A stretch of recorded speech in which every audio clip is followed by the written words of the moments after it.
Actually, for a special occasion.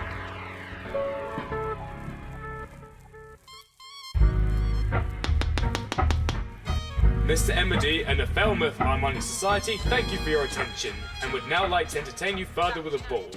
This will commence in a few moments with the minuet. Take your places, ladies and gentlemen, when ready. I hope you enjoyed the concert, Mr. Buckingham. What can I say, Mrs. Emily? It was... To be honest, Mrs. Emily, I am quite enraptured, quite enslaved.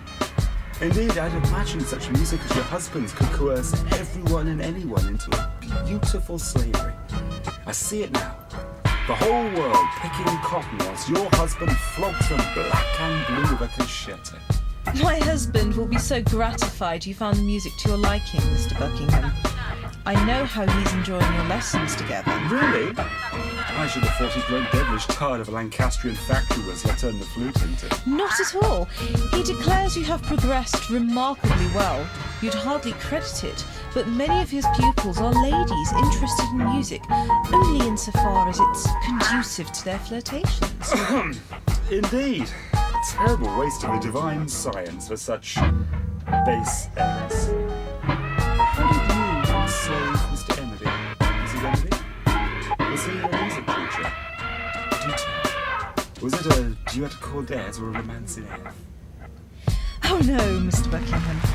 I wasn't his pupil. I met my husband's music before I met him. It was one evening, nearly 2 years ago. He was rehearsing at the town hall of the Harmonic Society, and I happened to overhear.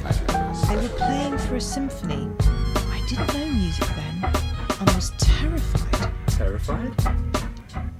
I suppose, as a girl, I digested too many novels by Mrs. Radcliffe, and was terrified by a loveliness I thought belonged only to ancestral ghosts playing harpsichords in Apennine castles. Go on. Well, when I found out it was real, and he, the musician, was real, I knew that being frightened was the same thing as being in love. So I decided that he, Joseph, would decide to marry me. Didn't, his colour even enter into your feelings? What in God's name did your family think?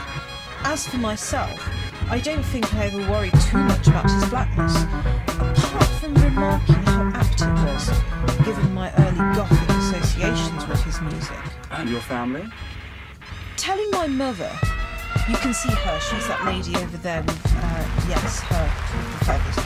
Telling Mother all about it, yes, was a little difficult at first. She wouldn't necessarily have chosen a Negro as my husband, but, you see, my father died quite a few years ago, and so she had no one to consult about the matter, except perhaps her memory of him. And I think, in some ways, she thought the marriage conformed to his last wishes. How on earth? Well, you see, my father made all his money through trade in tin at Penryn, and on his deathbed he informed Mother that he expected some profits to accrue to his children as a return for a life's work, in the form of education and such advantages as he had never enjoyed. That is, he told her to make sure she imports some culture into the family. And since the person with the most culture in Cornwall is Mr. Emody, she realised that the quickest and cheapest way of importing it was by marrying him.